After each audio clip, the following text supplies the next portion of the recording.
बिस्मिल्लाहिर्रहमानिर्रहीम, अस्सलाम वालेकुम। मैं इस वक्त मौजूद हूँ गुलिस्तान जौहर ब्लॉक 15 FBR हाउस के सामने। यहाँ पर कल शब एक अफसोसनाक वाक़या पेश आया। जामा अबू बकर के मुदीर और मोहतमिम मौलाना ज़ियाउर रहमान को यहाँ पर फायरिंग करके कत्ल कर दिया गया और टारगेट किलिंग का निशाना बनाया गया। ये वो पार्क है जहाँ पर बताया जाता है कि मौलाना ज़ियाउर रहमान इस पार्क में वॉक कर रहे थे। और अगर मेरा कैमरामैन आपको दिखाए तो ये वो जगह है जहाँ पर जो है मौलाना ज़ियाउर रहमान को टारगेट किया गया। और मौलाना ज़ियाउर रहमान बताते हैं कि पार्क से वॉक करके उस मकाम से जो है वो इस तरफ निकल कर आ रहे थे कि जैसे ही वो इस मकाम पर पहुँचे तो यहाँ पर जो है वो उन्हें टारगेट किया गया और यहाँ पर फायरिंग का निशाना बनाया गया। पुलिस के मुताबिक हमलावरों की तादाद 4 थी और यहाँ से जो है वो 9mm के 4 और 30 बोर पिस्टल के 7 खोल मिले हैं।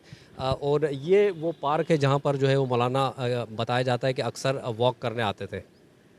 अहले हदीस उलमा कमेटी ने ये कहा है कि शेख ज़ियाउर रहमान मदनी दीनी कुव्वतों का कीमती इसासा थे, उनका खून रायगां नहीं जाने देंगे। तहकीकाती इदारे फ़िरका वारियत समेत तमाम इम्कानात का जायज़ा लें, तमाम वसाइल बुरुए कार लाकर कातलों का खोज निकाले। वतन अजीज़ किसी इंतशार का मुतहम्मिल नहीं। वज़ीर आज़म, वज़ीर दाखिला, आर्मी चीफ और सूबे की तमाम मुक़्तदर शख्सियात इस हवाले से अपनी ज़िम्मेदारी पूरी करें और कत्ल की तहकीकात और मुजरमों की गिरफ़्तारी के सिलसिले में तमाम ज़रूरी इक़दामात करें। हुकूमत के पास वसाइल मौजूद हैं। मुजरमों की शिनाख्त मुश्किल नहीं। मुजरमों को गिरफ़्तार करके कत्ल के मुहर्रिकात और पसे पर्दा कुव्वतों को बेनकाब किया जाए। हुकूमत की ज़िम्मेदारी है कि कातलों को फौरी गिरफ़्तार करके मुल्क को इंतशार से बचाए। कि शेख ज़ियाउर रहमान मदनी मुल्क में अमन, फ़िरका वाराना अहम आहंगी के दाई थे। पैगाम पाकिस्तान की तश्कील में उन्होंने मुस्बत किरदार अदा किया है। वो उन कुर्बानियों के मोतरफ थे जो हमारी मुसल्लह अफवाज और सिक्योरिटी के ज़िम्मेदार इदारे वतन अजीज़ से दहशत गर्दी के ख़ात्मे के लिए अदा कर रहे हैं। उलमा ने कहा कि हुर्मत रसूल सल्लल्लाहु अलैहि वसल्लम, नामूसे सहाबा और अहले बैत रिज़वानुल्लाह अलैहिम अजमईन जो हमारे ईमान का हिस्सा है, बल्कि हमारा असल ईमान है, दिफा के लिए मरहूम की खिदमात मुसल्लमा हैं। उनके मातहत जो मदारिस और इदारे कुरान और सुन्नत की तालीमात दे रहे हैं, उनका इन कामों में बहुत बड़ा किरदार है। ये कोई मामूली वाक़या नहीं।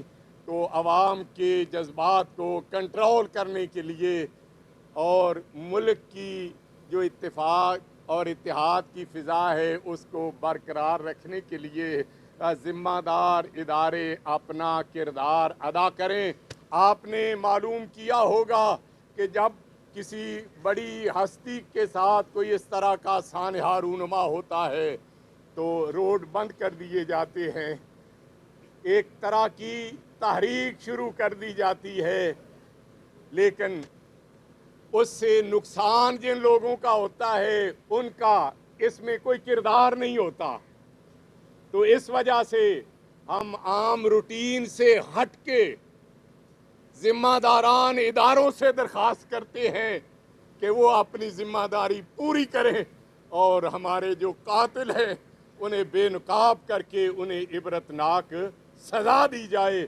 ये हम मिसाल कायम करना चाहते हैं।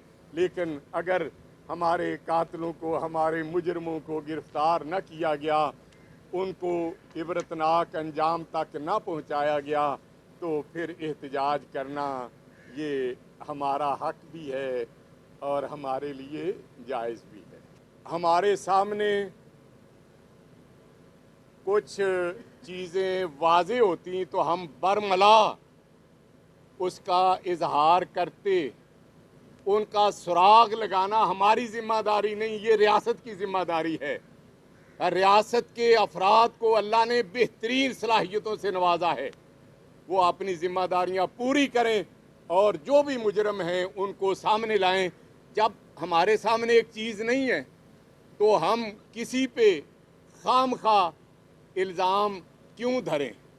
اداروں کی ذمہ داری ہے کہ جو بھی مجرم ہے، کتنا بھی بااثر ہے، اس کا کسی بھی شخصیت سے، کسی فرقے سے، کسی ملک سے تعلق ہے، وہ ادارے ان کا جو ہے وہ سراغ لگائیں. نماز جنازہ ہے، نماز جنازہ کی ادائیگی سے پہلے ہم اپنے اداروں کی کارکردگی کو دیکھنا چاہتے ہیں اور ہمیں امید ہے کہ اللہ نے جو ان کو صلاحیتیں دی ہوئی ہیں ان کو بروئے کار لاتے ہوئے وہ کچھ حقائق سامنے لائیں گے. اور اگر اس وقت تک نہیں آتے تو علماء کمیٹی آپس میں بیٹھے گی اور اپنا لائحہ عمل طے کر کے وہ احتجاج کا اعلان کریں گے. آپ نے دیکھ لیا کہ کس طرح اہل حدیث قیادت نے اس ملک کے امن و امان کی جو ہے وہ شورٹی کے لیے اتنے بڑے سانحے کے اوپر پرامن انداز سے سارے معاملے کو ابھی تک ڈیل کیا ہے. تو اس بات کو ایک مثبت پہلو کے طور پر آپ میڈیا کے ذریعے بھی بھرپور اس کو اجاگر کریں اور اداروں تک بھی اس کو مؤثر انداز سے پہنچائیں کہ اتنے بڑے نقصان کے باوجود اداروں پر جو ہے اور ان کے پاس موجود بہترین ٹیکنالوجی اور صلاحیت کی بنیاد پر ہم یہ کہتے ہیں کہ اگر وہ سنجیدگی سے اس قاتلوں کے سراغ تک پہنچنا چاہیں تو اس کے لیے ہفتوں مہینوں کی نہیں، دنوں کے اندر وہ انشاءاللہ اس میں کامیاب ہو جائیں گے. محترم فضیلت الشیخ ضیاء الرحمان مدنی صاحب جامعہ ابی بکر الاسلامیہ جو ایک انٹرنیشنل ادارہ ہے اس کے مدیر تھے اور وہ ماشاءاللہ ہر دل عزیز شخصیت تھے. انہوں نے جماعت کے لیے، ملک کے لیے، وطن عزیز کے لیے بہت کام کیا ہے. رات کو ان کو ظالمانہ طریقے سے شہید کر دیا گیا ہے. جمعیت اہل حدیث پاکستان صوبہ سندھ کی طرف سے میں اس کی مذمت کرتا ہوں اور انتظامیہ سے ہم مطالبہ کرتے ہیں کہ جلد از جلد مجرموں کو گرفتار کیا جائے.